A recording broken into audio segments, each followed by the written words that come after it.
السلام علیکم ورحمۃ اللہ وبرکاتہ۔ بسم اللہ الرحمن الرحیم۔ رب اشرح لی صدری ویسر لی امری واحلل عقدۃ من لسانی یفقہوا قولی۔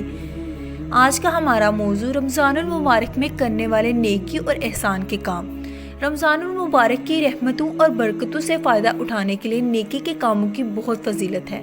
اللہ تعالیٰ ہمیں ان کاموں کی رغبت، شوق اور حرص عطا فرمائے اور ہم بلائی کے کاموں میں سبقت لے جانے کی توفیق عطا فرمائے، آمین۔ روزہ رمضان المبارک میں سب سے اہم عمل روزہ رکھنا ہے۔ حضرت ابو ہریرہ رضی اللہ تعالیٰ عنہ نے رسول اللہ صلی اللہ علیہ وسلم نے فرمایا، جو کوئی شب قدر میں ایمان کے ساتھ اور حصول ثواب کی نیت سے عبادت میں کھڑا ہوا، اس کے تمام اگلے گناہ بخش دیے جائیں گے، اور جس نے رمضان کے روزے ایمان کے ساتھ اور ثواب کی نیت سے رکھے، اس کے اگلے تمام گناہ معاف کر دیے جائیں گے۔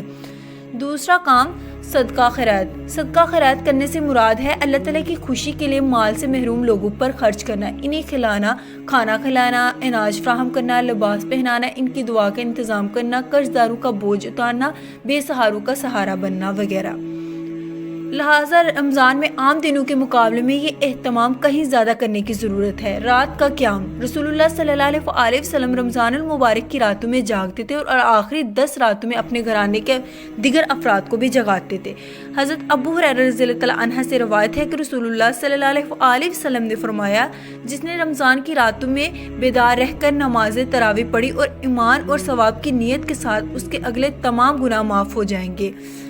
تلاوت قرآن مجید۔ رمضان المبارک میں قرآن مجید نازل ہوا ہے، اس لیے رمضان اور قرآن کا گہرا تعلق ہے۔ حضرت عبداللہ بن عمر رضی اللہ عنہ رسول اللہ صلی اللہ علیہ وسلم کا ارشاد نقل کرتے ہیں کہ قیامت کے دن روزہ اور قرآن شریف دونوں شفاعت کریں گے۔ قرآن کہے گا، اے اللہ، میں رات بھر اس کو آرام سے روکے رکھا، میری شفاعت قبول فرمائے۔ اور روزہ عرض کرے گا، یا اللہ، میں نے اس کو دن میں کھانے اور خواہش نفس سے روکے رکھا، میری شفاعت قبول کیجیے۔ پس دونوں کی شفاعت قبول کی جائے گی۔ روزہ افطار کرنا۔ رمضان المبارک کی فضیلت والے کاموں میں سے ایک کام روزہ افطار کروانا ہے۔ زید بن خالد نے ان کو نبی کریم صلی اللہ علیہ وسلم نے فرماتے ہیں، جو شخص روزے دار کا روزہ رکھوائے یا مجاہد کو جہاد کے لیے تیاری کروائے، ان کے لیے روزے دار کے اور مجاہد کے برابر اجر ہوگا۔ اعتکاف کرنا۔ رمضان المبارک کی خصوصی عبادت ہے۔ اللہ تعالیٰ کا قرب حاصل کرنے کے لیے عبادت کی غرض سے مسجد میں ٹھہرے رہنا اعتکاف کہلاتا ہے۔ رمضان کے آخری عشرے میں خوب محنت کرنا۔ رمضان المبارک کے آخری عشرے میں نبی کریم صلی اللہ علیہ وسلم خوب محنت کرتے تھے، اور اس عشرے کی طاق راتوں میں ایک رات لیلۃ القدر ہے۔ آپ صلی اللہ علیہ وسلم اس عشرے میں خود بھی عبادت کرتے تھے اور اپنے گھر والوں کو بھی حکم دیتے تھے۔ لیلۃ القدر کو تلاش کرنا۔ لیلۃ القدر 1000 مہینوں سے بہتر ہے۔ فرشتے اور روح اس میں اپنے رب کی اجازت سے ہر حکم لے کر اترتے ہیں۔ وہ رات سراپا سلامتی ہے فجر کے طلوع ہونے تک۔ حضرت ابو ہریرہ رضی اللہ عنہ سے روایت ہے کہ نبی کریم صلی اللہ علیہ وسلم نے فرمایا، بلا شبہ اس رات میں زمین میں فرشتوں کی تعداد کنکریوں کی تعداد سے زیادہ ہوتی ہے۔ لیلۃ القدر کی خاص دعا، اللہم انکا عفو کریم تحب العفو فاعف عنی۔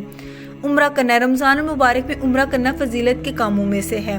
رمضان میں عمرہ کرنا میرے ساتھ حج کرنے کے برابر ہے، نبی کریم صلی اللہ علیہ وسلم کا فرمان۔ کثرت سے دعائیں کرنا۔ اس مہینے میں خوب دعائیں کرنے کی ضرورت ہے۔ ایک دوسرے کے حق میں بھی دعائیں کرنی چاہیے اور بد دعائیں کرنے سے گریز کرنا چاہیے۔ آخر دعواہم ان الحمد للہ رب العالمین۔